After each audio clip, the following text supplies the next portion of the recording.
Now to what is, without a doubt, a very big disagreement between the Russians and the Americans. What's it do about Venezuela? After what appears to be a failed coup attempt in Venezuela, proper orchestrated by the support of the U.S., now the attention shifts to the Venezuelan embassy here in Washington, D.C. So let me show you what happened last night. We were here covering it live late into the evening. This is the scene last night as Secret Service police attempted the eviction of the Maduro supporters held up inside the embassy, right?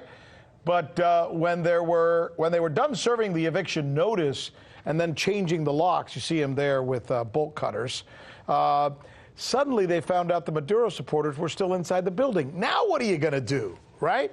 All this while the protesters were screaming at both sides outside. So now that they've done this, you've got the protesters inside. Do you take them and just drag them out of there? And if so, what message does that send to the world? You got to start thinking about what happens if other countries see the United States take somebody out of an embassy who the country that owns the embassy is saying, no, we asked them to be there. Then what's to say somebody else may not do the same thing to the United States? So this is a major diplomatic issue that the Trump administration now finds itself in. Michele Greenstein has been covering this story since late last night. She's still there, and she's joining us once again to fill us in on, first of all, what's going on there, and why is this so important, Michele?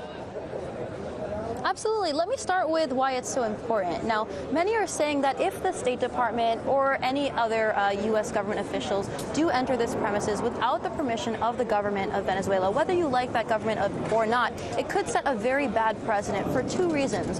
One, if the Trump administration is able to anoint a president of another country and decide who that president is, then what's to stop the U.S. from doing that to other countries? And two, of course, if U.S. government officials can enter diplomatic premises without the permission of that government, then what's to stop other countries from doing the same to U.S. embassies? Now, Rick, let me give you a picture of what's been happening. For the past 24 hours, tensions have been quite high. Yesterday evening, a notice was posted. This piece of paper, though it was not actually signed by anyone, said that the U.S. government recognizes pro-Guaido and that anyone in the building would be effectively trespassing. Now, shortly after, U.S. officials actually cut the lock that was on the door.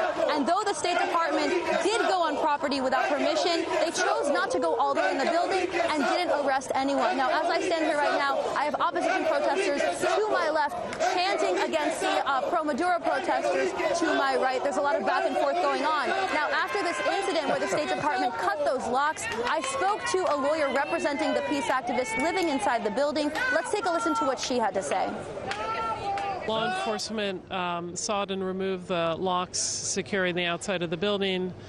Police went to the front of the building. They opened the doors. The peace activists were inside in the foyer, and they were very clear about their position. They said that they were defending international law, that they were upholding the Vienna Convention, that they were extremely concerned and very worried that the Trump administration is rushing towards war, that what they have engaged in is an illegal coup, and moreover, that the seizure of an embassy is going to cause a cascade effect. Hey, Michele, can you hear me? Now, Rick, yes, I can. I'm just wondering if you could ask Nick, the photographer, since we're hearing all those folks screaming, can he tilt the camera a little bit so we can see him? Who's there? Sure, Nick, can you turn the camera so we can see the protesters?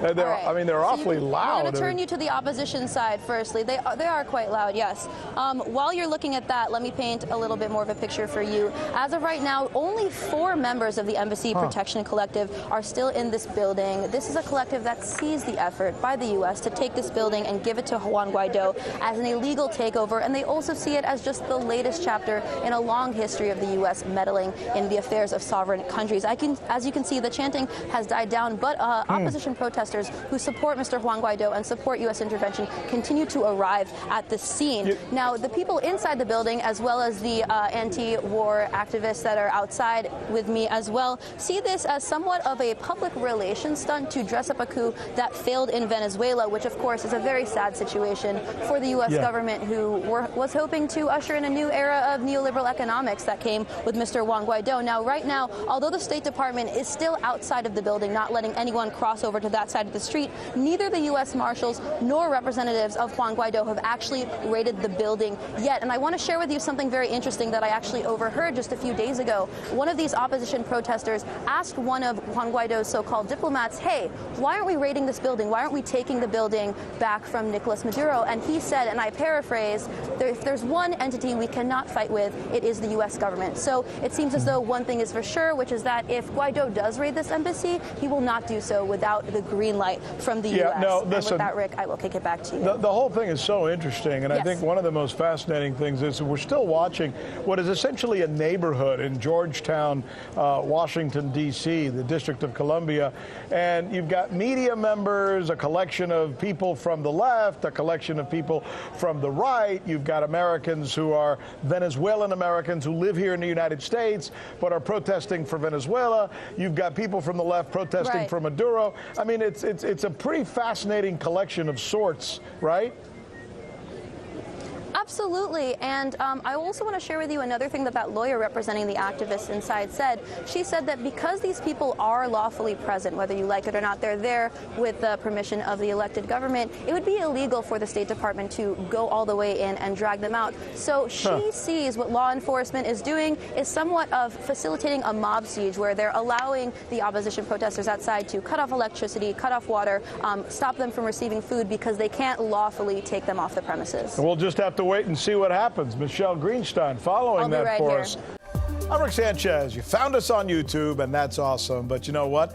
I'm also live every night at 7 and 8 p.m. Eastern on DirecTV and Dish and cable and satellite, the RT app, and Pluto TV. I'll see you there.